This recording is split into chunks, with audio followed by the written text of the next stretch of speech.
Okay. Are we ready? Thank you very much.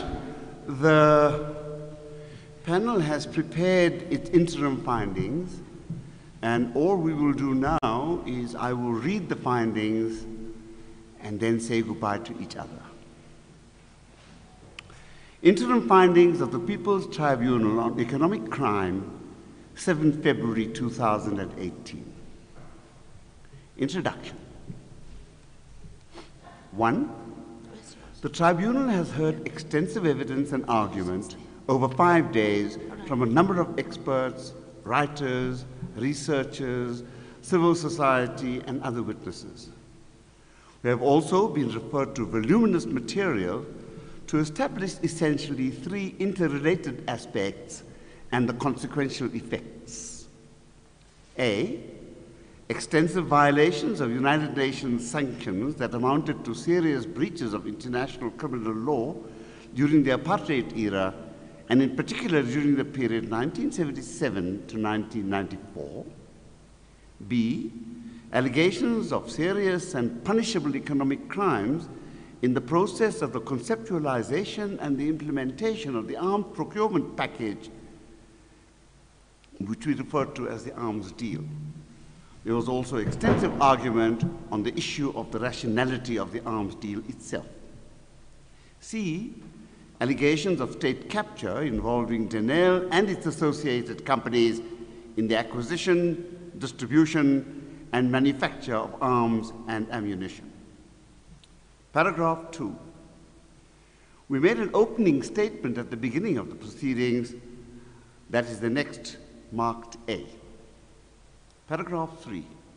The tribunal was constituted by terms of reference which are attached marked A. We will refer to the terms relevant to this report when appropriate. Paragraph 4. We wish to dispose of certain procedural issues before considering the substance of the evidence before us. On the basis of the motivation contained in Annexure C, we cannot produce a final report without more. We therefore propose the following procedure after the report has been delivered. And this procedure is set out. A. This interim report, together with the summaries and evidence relating to particular entities or persons who are implicated, be sent to them as soon as possible. B. That these entities or persons be requested to respond on a specified date, more or less 3 months after the dispatch of the material in terms of paragraph A. C. After the 3-month period has expired, the evidence leaders and the organizing committee must determine what further information they need to give to us. They must also decide on a date by which this information and the detailed written argument, fully motivated, can be submitted to us. D. When we receive all this information, we will inform the organizing committee as soon as possible if it is appropriate for us to produce a final report, and if so, by when we will be ready. We might even require further information. So that deals with the procedural aspects, and I go on to read. Having disposed of these procedural issues, we can now get into the substance. Pre-democracy United Nations sanctions violations. In consequence of the evidence we have heard, as well as our own knowledge and perspectives of history and the development and fall of apartheid, we have no doubt of the following propositions. A. United Nations sanctions resolutions were aimed at setting back the evil of apartheid, more especially after apartheid was declared a crime against humanity. B. The trade and contact embargoes, which included an arms embargo against South Africa, were first voluntary in the sense that member states were not obliged to comply with them. Later, sanctions became binding. Compliance was then essential, and non-compliance was a crime. It is beyond debate that after the heinous apartheid system was declared a crime against humanity, any sanctions-busting operations aimed at propping up apartheid was, at the very least, equal to the crime of aiding and abetting the commission of the crime against humanity. C, there is no doubt that the violations of the United Nations weapons boycott resolutions were either deliberately aimed at helping the apartheid state or inevitably and unarguably had that result. We are satisfied that those who did not expressly intend to support apartheid, or those who say they did not, are substantially guilty of this crime against humanity. D, for various reasons which cannot now be ranked or traversed in detail, there was an abysmal failure to investigate and prosecute these crimes. This failure also included the grossly negligent or deliberate lack of investigation of the role and contribution of powerful private actors as well as foreign governments in the process of propping up, helping to develop, and strengthening the apartheid regime. E, we also have no doubt that some foreign governments were duplicitous, publicly posturing as an anti-apartheid stance and secretly supporting it. There is, in our view, enough evidence to warrant at least a thorough investigation into the conduct of a number of entities, including the French government and the Credit Bank. They cooperated with the apartheid system, ensuring the unlawful flow of arms and ammunition and facilitating payment through a labyrinth of devious structures and routes. All this was secret. This conduct was, in our view, at least as dangerous and harmful as the conduct of the apartheid regime in terms of killings, torture, forced removals, wrongful imprisonment, and the like. Indeed, the regime's conduct would have been more difficult to sustain had it not been for the illegal trade in arms during this period. The forces of evil were strengthened and rendered virtually invincible by these sanction-busting entities. Paragraph 8. We would recommend that the conduct of Credit Bank and the French government during the campaign be fully investigated. We also appeal to the Belgian government to facilitate an investigation into Credit Bank and help determine the truth. Next heading, the 1999 arms deal. 9. It is common knowledge that the post-apartheid government concluded deals aimed at securing military hardware for South Africa, relying on the legend that this equipment was necessary in order to ensure the preservation of South Africa as a safe and secure country. There has been an effort to persuade us that the decision to enter into the arms deal was irrational on the ground of the absence of a relationship between the entry into the arms deal on the one hand and a legitimate purpose on the other. The stated purpose of entry into these arms deals was that. Let me read that again. The stated purpose of entry into these arms deals was that South Africa needed the arms for its own security and that the offsets offered by suppliers would benefit the poor people of this country and help improve the quality of their lives.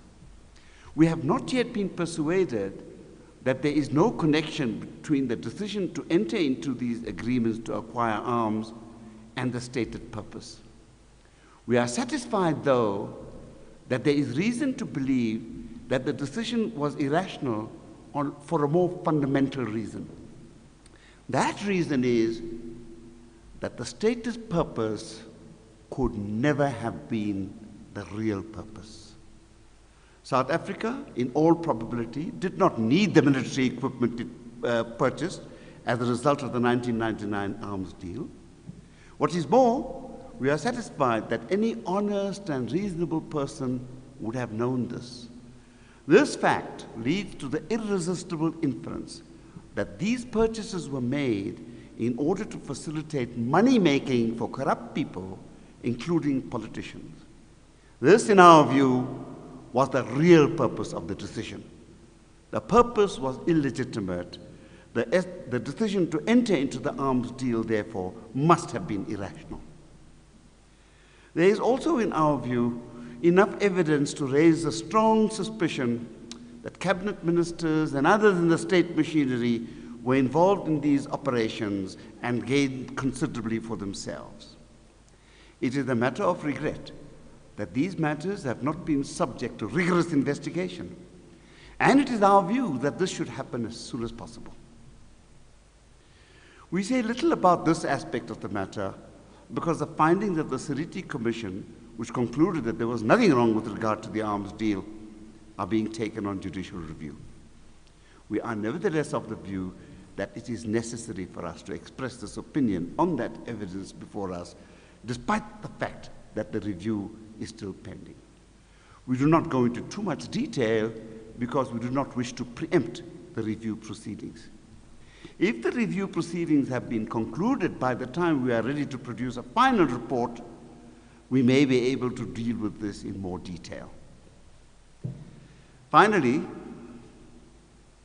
we make the point that the 1999 arms deal and its corruption may not have been possible had it not been for the previously mentioned grossly negligent or deliberate approach that facilitated the violations of the United Nations sanctions. We are also of the view that the likelihood of this corrupt activity continuing would probably have been considerably reduced had the apartheid sanctions-busting plot been fully investigated and those responsible been prosecuted and punished. There are a number of people who were involved in the arms deal at various levels. We do not think that it is essential to serve a summary of the evidence of this interim report on every one of them. It will be enough to ensure that the presidency, as representative of the South African government and the African National Congress, are served with the necessary documents with the request that they ensure that all the relevant people mentioned in the summary are given due notice. We do not think that they should be mentioned by name at this stage. Now we turn to state capture. We have had access to persuasive circumstantial evidence that Tribunal and a number of its associated companies were manipulated so that as state-owned enterprises, they did not perform their functions solely for the public benefit, as should have been the case.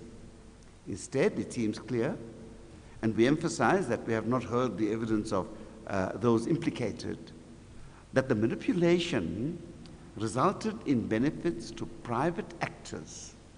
We're of the view that we are justified in evaluating the information provided to us against the backdrop of the overall political context. We do not find it surprising at all, in the light of the understanding of the political context, that the Gupta family, together with certain political and administrative office bearers, would have been the beneficiaries of this manipulation that has come to be known as state capture. We would also emphasize that state capture is to some extent also a result of the corrupt activities that had gone before it. Absent the violation of United Nations sanctions and the corrupt arms procurement package, the kind of state capture described in the evidence would probably not have occurred. The examples of state capture mentioned here are the tip of the iceberg. We recommend a full investigation by relevant authorities. We also recommend that, in addition to copies of this report, summaries of the relevant evidence be served on the South African government, possibly at the Office of the Presidency, and other implicated private actors. General.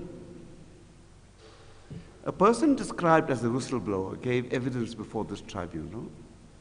We had no choice in the circumstances but to put his honesty to the test. We addressed the issue of whistleblowers briefly in Annexure C.